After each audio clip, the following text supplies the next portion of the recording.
Hey everyone, it's Cleo and welcome to my channel. We have another Vlogmas video that we're going to be watching from Amberlynn Reed. This video is titled, I'm Done, period. I wonder what she's done with. Probably nothing important because she's always clickbaiting titles, but let's see what she has to say. Hello, welcome to a new Vlogmas. So I'm finally wearing my Capricorn necklace. I love it so much. So if you guys don't know anything about me, I do prefer a shorter necklace. So I always wear it the shortest it can go because I just don't like a long necklace. I don't really know like what it is. I just think necklaces look better like on me when they're closer to the neck. I think Amberlynn is just trying to show people like, oh, I can still wear a necklace and I can still adjust it around my neck, because people in the comment section were pointing out that her choker has been stretching out more and more every time that she comes on camera. So she probably was taking this opportunity to be like, yeah, I like my necklaces short. See, look how short it is. But even then, if she didn't like try to shorten up the necklace, it would probably still look like a choker. So for today's perfume, I'm going to be wearing some of this Marc Jacobs perfume in Perfect. It's just a little sampler. Oh my god, it smells so good. I don't think I'm gonna wear any earrings. So I do want to talk to you guys about something, and I know people are going to get very upset with this decision. I am fully aware of that, but I think I need to do what is best for my mental health. And I'm doing that in several different areas of my life right now, even if it is hard. And I think ultimately, sometimes there is like just this one moment where it's like the straw that broke the camel's back, or it's like the one last drop of water that overfilled the cup. And sometimes it's not even warranted, but it's just like that one thing that's like, you know what, I've just like had enough. So for me, it's two instances. And yes, this is about my cat Rarity. First one is people comparing it to a cat that my uncle had who lived across the street from me when I was 4 years old. That was an outside cat that went missing. When people compare that, like literally I was 4, wasn't even my cat. When people compare that to Rarity, it invalidates the pain that I'm going through with Rarity. And it kind of takes away everything that I've shared about this situation. This whole thing has been absolutely heartbreaking for me in more ways than one. So apparently someone left a comment on Amberlynn's video, like her previous video, bringing up the fact that she let her uncle's cat outside and it ran away. I think it's interesting that she didn't address that part. Like, okay, did you still let the cat out? Like, did you still have anything to do with that situation? Because the only thing she said is, oh, I was 4. It was an outside cat. It wasn't even my cat. So, are you going to address that you did let the cat out or you didn't? Because this is crazy that this might have happened 3 times. 3 times that this has happened under her care. And I understand she was 4. I feel like, you know, people can cut her a little bit of slack, but it's just the fact that she, you know, danced around that question of, did you let the cat out or did you not? I have lost a fur baby that I considered, you know, my daughter. Like, I can't have real children. That was taken from me when I was diagnosed with cancer. My fur babies are like my kids and I love them. Have I been perfect? No. I was never taken care of as a kid. I was never taught normal things. So when I started raising 3 fur babies of my own, that was a big change for me. I have never and would never do anything to hurt them or to make their existence harder. I have tried everything I can to love them and care for them because they are ultimately my world. And I love them so fucking much. Like, you guys have no idea. First of all, you did not raise 3 fur babies on your own. Your ex-girlfriends had to take care of your pets for you because you were too lazy to. They would take them on walks, they would take them to the vet, they would basically take care of them and make sure they're healthy and they're okay. I watched Mr. Snowflake's documentary of Amberlynn's history with animals, and it was so shocking and just eye-opening the way that she treats animals, like her animals and just animals in general. One of the things that really shocked me is that she left Twinkie and Wasabi at home while there was an active tornado, and they like recorded the aftermath, and the apartment buildings around them were just like decimated. They were just destroyed. And I can't imagine how scared they were. Like, they were probably so scared. And then in the video when they got home, they were like shaking, they were like trying to climb up all over them, and she's like, oh my gosh, it's okay. Like, why would you do that? Like, I'm scared of thunderstorms myself. I can't even imagine a whole tornado and just an animal. They don't understand what's going on, and they're like stuck in this home, and they're hearing a tornado just tear up stuff around them. Like, that's so scary. I'm sorry, but Amberlynn should not have kids anyways. I mean, between her and Emily, who lost custody of her only child, I think it should stay this way. I honestly don't think that they should have any kids between them, because clearly it's too hard to even manage animals. And her basically saying, like, oh, well, I didn't grow up learning how to do shit, so everyone should go easy on me for neglecting my 3 pets. Like, that is not an excuse. You're almost pushing 40. You are not a little girl anymore who had to, like, provide and defend for herself. Like, I think that's why this bothers me so much, is because they're, like, one part of me that has been constant. They're my family. They're like truly my family, and they've been my constant for like 8 years now, like 8 to 9 years. I look at them as if like they're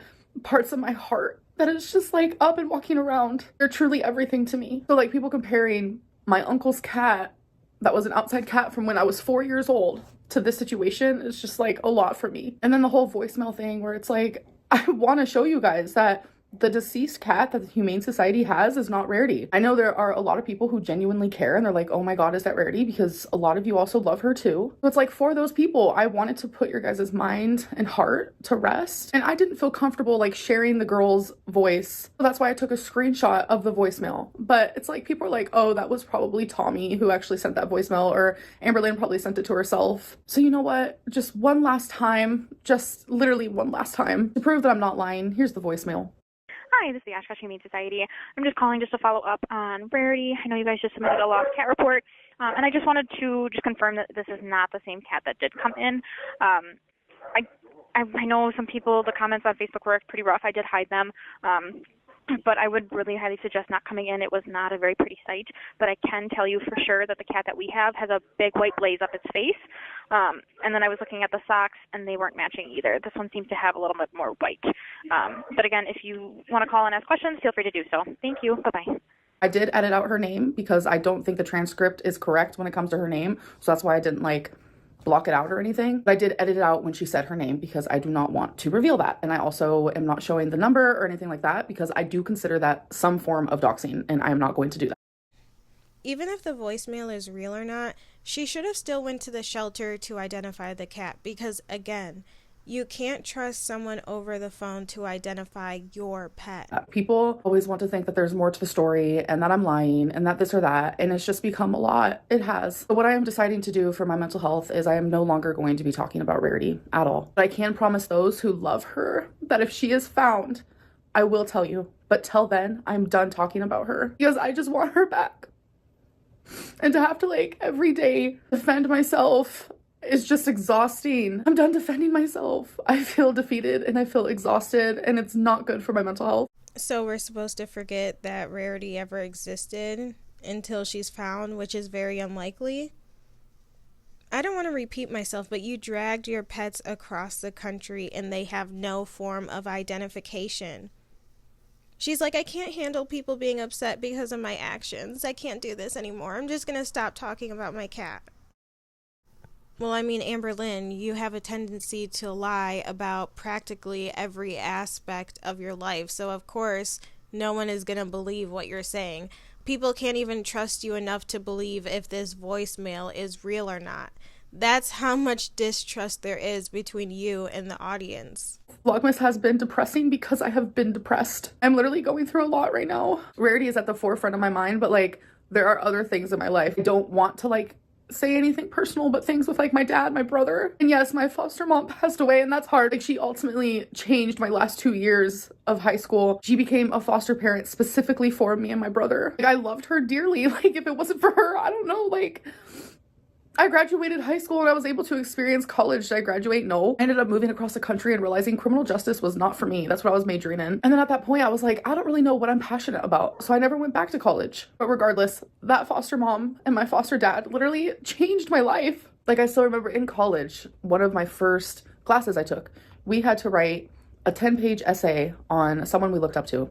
A lot of people chose celebrities, not gonna lie. I chose her. Like, that's how much like she altered my life in a good and positive way. And those are just the things that I'm like willing to share that I'm currently going through.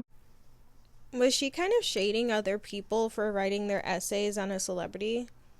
Like, is she trying to sound like she's better than the other people in her class because she wrote her essay on her foster mom? She's like, yeah, other people wrote their essays on celebrities, but I wrote it about my foster mom. I'm so much better than everybody else. But if she was in college, like today, she would be writing her essay about Billie Eilish. I don't want this Vlogmas to be depressing because I like to go back and look at old Vlogmases, and to know that this one has been just like miserable for me. It's just hard to wrap my head around because like Christmas is my favorite time of year and it doesn't even feel like Christmas at all for me right now. Why doesn't it feel like Christmas to you when Emily showers you in gifts every day? Isn't it like Christmas every day for you? I have to take the steps, even if it's hard, doing things to improve my mental health. And one of them is no longer talking about Rarity. And I'm tired of constantly trying to like defend myself, improve myself. Like, I just can't do it anymore. I can't. And I hope that you guys like genuinely understand that, please. Again, I am sorry this Vlogmas has been depressing, but I am going through a lot right now, and that's definitely reflecting in my content. And I hope that to change soon. But I do hope that you guys enjoyed this Vlogmas. Thank you for spending it with me, and I will see you in my next one. Bye. I said this before, but it's really hard to feel sad for her because at the end of the day, she did this to herself. She caused her own pain, she caused her own depression, she caused all of this. And also the fact that this is not the first time that something like this has happened, and the way that she has neglected her other pets and the way that she treated her other pets, it's really hard to feel bad for her. Honestly, she's upset because people aren't believing Victim Lynn. She's bringing up her childhood, her foster parents, her cancer. She's conjuring up things that has gained her sympathy in the past, and she's hoping that it will work this time, because when she posted the breakdown video, she thought people would sympathize with her. She thought people would be like, oh my God, I'm so sorry, what can we do to help? Kind of like when she first posted the video about Rarity, like when Rarity went missing, and everyone in the comments, not everyone, but there was a lot of supportive comments like, okay, this is what you need to do, this is what you should do next, like, I'm sorry that this happened, I understand your pain, blah, blah, blah, because she was, you know, breaking down crying in that video. At least there was a couple tears in that video. So she was hoping that that video she posted would bring that same exact emotion and reaction, but it just didn't. That's why she's done talking about Rarity, because she thought that video would be a quick fix and she would be able to move forward and have people on her side again. But no, people are still like, what the hell? Like, why did you do this? You're responsible for all of this. Like, just basically throwing it in her face. Like, you cannot become a victim. You have to take responsibility and accountability for what you have done, and you also need to have your other pets chipped and collared. And as we've seen in other videos, they don't have a collar yet. I highly doubt they're chipped. She's been ignoring those comments too. She has never even like addressed those comments yet, and she's probably just so frustrated. She's like, oh my God, I'm done talking about Rarity. But I am curious as to what this Vlogmas is going to be like up until Christmas. Like, what does she have planned? What is she going to possibly talk about? Because this is what we've been talking about for the past week. Like, yeah, she showed like a Lego here and a couple gifts that Emily has bought her. But other than that, it's like we didn't really see anything else. And honestly, I thought since this is the weekend that Emily and Amberlynn would like go out and do something fun. I don't know if these videos are pre-recorded. I highly doubt they're pre-recorded. I think this is like real time, but it's just the fact that they didn't do anything this weekend, or maybe they did and they're just saving that like video like content for, you know, trying to like spread it out for this week's Vlogmas. But it's just crazy that like there is no Christmas theme. Like, there is nothing Christmassy going on. It's just like fake crying, berating the audience, and obsessing with reaction channels. So I agree with her. This is a very depressing Vlogmas. I mean, yeah, of course it's going to be depressing because your cat ran away, but also it's like you have an obligation to do other things too. And you could have easily like try to incorporate things to try to bring some lightheartedness and also handle this responsibly like a mature adult. But you didn't do any of those things.